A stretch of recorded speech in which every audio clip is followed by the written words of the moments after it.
Classification of electromagnetic methods. There are numerous electromagnetic techniques available using different sources, frequencies, coil configurations, measuring components, defying a standard classification of these methods.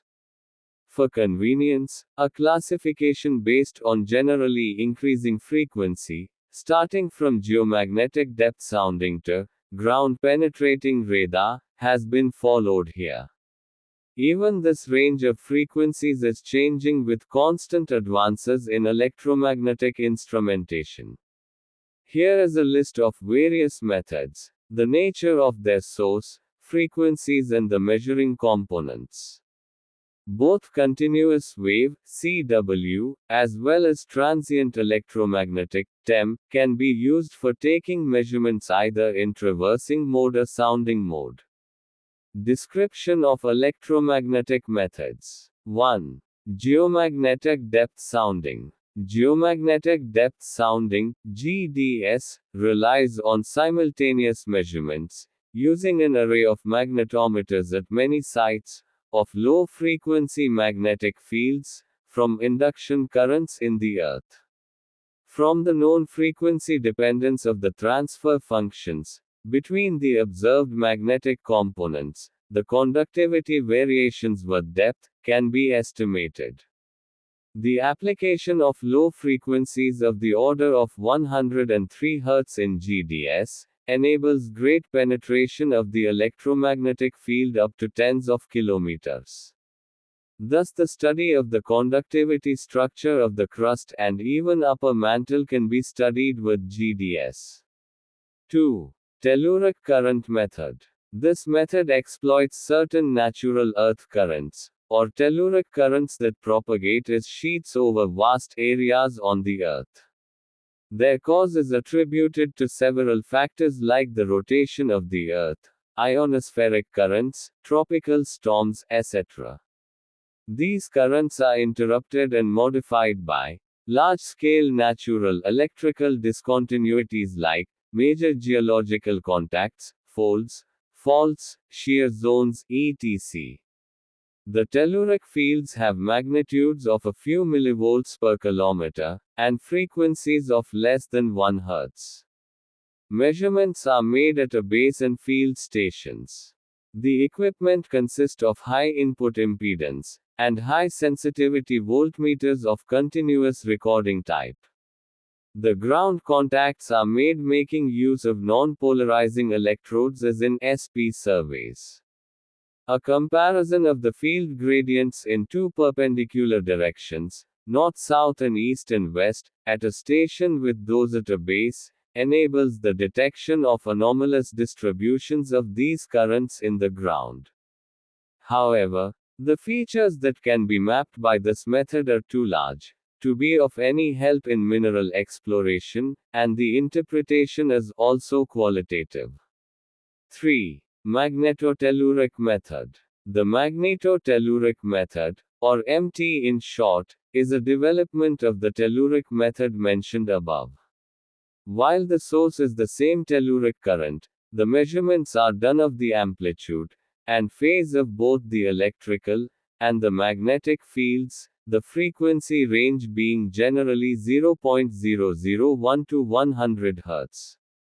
The low frequencies employed in magnetotelluric enable large depth penetration of several tens of kilometers, and also the resistivity of the ground obtained will be close to the DC resistivity. The development of new generation low noise sensors and signal processing with the aid of remote reference has ushered in a new era for magnetotelluric, leading to acquisition of data up to 500 Hz. Thus its use in exploration of deep-seated mineral deposits became viable, as well as attractive. With controlled sources, the measured fields can be normalized by the source movement, and the known source-receiver geometry, and the measurements of either A or H separately suffice to characterize the conductivity distribution in the ground. The instrumentation for magnetotelluric is somewhat complex, involving receiver coils, consisting of tens of thousands of turns wound on high permeability cores. While the electrical parameters are easily obtained, magnetic field measurements in the low frequencies employed can be difficult, demanding the deployment of extremely sensitive devices. The sound theoretical foundation of magnetotelluric enables a quantitative interpretation of the layering of the Earth. The interpretation of the data is done either by forward modeling or inversion. 4. Controlled source, audio, magnetotellurics, CSMT, CSAMT. The CSMT is a modified version of magnetotelluric method, which uses a controlled source with higher frequencies, 0.125-4000 Hz, than magnetotelluric. In CSMT, a large grounded horizontal loop, which is equivalent to a vertical magnetic dipole, is used as a source, and the electrical and magnetic components are measured as in magnetotelluric. With the limited depth penetration of the shallow M techniques, CSMT, or its audio frequency version CSAMT, is becoming popular in the search for deeper targets at depths of hundreds of meters. CSAMT is a hybrid scheme that has evolved over the years, which employs measurement of impedance from either a grounded electric dipole or a loop source. In general, controlled source electromagnetic methods use magnetic field source and receiver because of the ease with which data can be obtained with non-contacting system. Interestingly, experiments have been conducted to obtain IP information from controlled source audio frequency magnetotelluric CSAMT measurements, which can be done by synchronizing the receiver and transmitter and measuring the phase of the lowest frequency used, say 0.125 Hz. Thus the effects of IP on time domain electromagnetic, or the effects of electromagnetic coupling in IP survey, which are once considered noise, are finding new importance. 5. Tilt angle method. In this method, an alternating electromagnetic field is established by a fixed vertical, or horizontal loop, and the direction of the resultant field, due to the primary, as well as the secondary fields induced in the ground is measured with a search coil. While the transmitter coil is held stationary at a particular station on the traverse, the receiver coil, which is a null measuring instrument, is rotated around a selected axis, in search of a position of minimum induction. In this position, while the plane of the receiver coil contains the total field vector, in the absence of secondary fields, it contains the plane of the polarization ellipse itself, when secondary fields are present. In practice, the measurements may be taken moving both transmitter and receiver along parallel lines or by fixing the transmitter and moving the receiver. For the tilt angle data, it is difficult to say if a body is a moderate conductor at shallow depth, or good conductor at large depth. This may often be resolved by making use of two or more frequencies. High frequency would enhance the response of the shallow conductor, while low frequency will respond to deeper bedrock conductors. 6. Turum method. The Turum method employs a fixed source, which may be a long cable, or a rectangular wire loop, whose dimensions may vary from a couple of 100 meters to a few thousand meters. The loop is so laid that observations are taken outside the loop, although it is possible to measure on the inside also. The rectangular loop may also be grounded to take advantage of galvanic conduction, although inductive energization is preferable. There is no need to have a direct connection between the transmitter and the receiver, which leads to speed and efficiency in field operations. Using two receiver coils separated by about 10 or 20 meters along the traverse, the ratio of their amplitudes are measured. The field strength ratio, FSR, and the phase difference, PD, between the coils are measured by a bridge-type compensator. The observations are normalized by referring to the free space primary field values at the respective measuring points. Although laying the loop is time-taking, once the loop is laid, a number of traverses can be quickly covered by this technique. The data is presented in the form of profiles, which show the variation of field strength ratios and phase differences. Generally, two well-separated frequencies, say 200 and 800 Hz, are used to help discriminate between bedrock conductivity and overburden effects. The Turum method can also be advantageously used in rugged terrain, as the topographic effects are minimal due to the usage of two closely spaced search coils as receivers. The FSR and PD values may be plotted as stacked profiles or contour maps. From these values, real and imaginary components also can be calculated, and in turn estimation of product made with the help of characteristic curves. 7. VLF method. The VLF, or very low radio frequency method, utilizes the carrier waves of distant powerful communication transmissions of military organization, in the frequency range of 15 to 25 kHz as the primary source. The field due to a source at such a large distance will be nearly uniform in a local area of study. At far-off points from the source there will be no current induced in a coil held horizontally.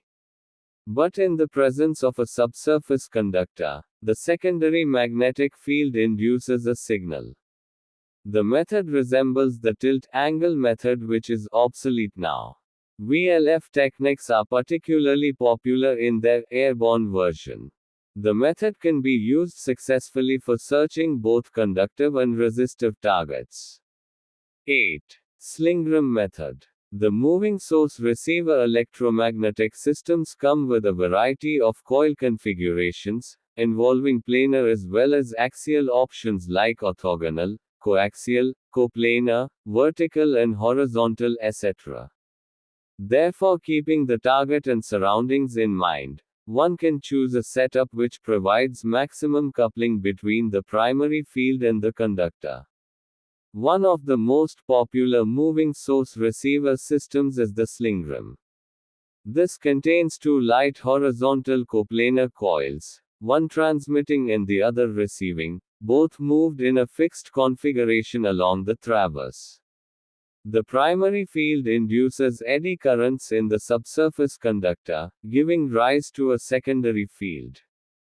The resultant field at the receiver is measured in complex components of in phase, and quadrature is percentage of the primary field.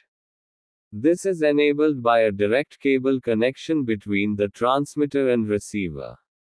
It may be noted that errors in TR separation and mutual orientation due to elevation differences cause corresponding errors in phase component, which have to be corrected for. In the layout for survey by horizontal loop method, it is always better to follow horizontal distances, or secant measurement, rather than slope distances for compatibility with corresponding geological sections. The results of a Slingram survey are presented mostly as profiles with reference station, taken as the midpoint of both the coils. Bedrock conductors show up as lows both in phase and quadrature components. A typical Slingram standard curve for a deep of 60 degrees is reproduced from a large number of such curves. In this figure, A is transmitter, T, receiver, R, separation, theta is deep, D is depth to the top of the half plane, lambda by A is a dimensionless quantity, and is an index showing the nature of the conductor. Small values from 0.25 to 5.0 represent very good conductor, 7.5 to 15.0 indicate moderate conductors, and greater than 30 correspond to poor conductors. These are free air model curves representing a conductor enclosed in a host rock of infinite resistivity. An observation of the profile shows that the shoulder peaks are unequal on either side of the main low. The direction in which higher shoulder anomaly occurs is the direction of deep. The interpretation can also be done by using vector, phasor, diagrams prepared for different dips. In either case, one obtains the values of theta, lambda by A, and d by A, which will in turn yield the conductivity thickness product sigma and T. 9. Transient M methods. The time domain or transient TEM method is a technique in which the ground is energized by a current pulse, and the resultant transient field is analyzed after the termination of the current pulse. Waveforms used vary from half sine to step, with 0 a finite rise time, while pulse duration ranges from 1.5 to 100 millisecond. The transient response is sampled at discrete time intervals. The subsurface conductors can be differentiated on the basis of the decay time, with poor conductors yielding short decay curves, and good conductors presenting curves that decay slowly continuing into later channels. The advantage of TEM, or pulse method, is that measurements of the secondary field are measured in the absence of primary field and are thus more reliable. This method provides a good discrimination of bedrock conductors even in the presence of thick conductive overburden. Wideband data is easier to collect in TEM than in continuous wave methods. One TEM measurement equals the measurement of response at several frequencies in continuous wave. The early response in the TEM decay curve mostly corresponds to the resistivity of the ground at shallow levels, whereas late responses are dominantly due to deeper layers. A plot of the p-values against ton log scales yields a sounding curve, which can be interpreted by master curves. The TEM equipment consists of a large rectangular loop, fixed source, or small loops of 10 to 20 meters, moving source. The transmitter is powered with a step wave excitation using 10 to 20 amperes of current. A microprocessor-controlled receiver capable of measuring time derivatives of the secondary magnetic field from 50 microsec to 2 seconds is utilized. The secondary voltage is measured at discrete intervals depending on the provision in the instrument as well as geological conditions. Since the measurements are taken after switching off the primary field, no coupling problems between the transmitter and receiver will arise. TEM data is generally presented by stacking the responses of each sampling interval separately.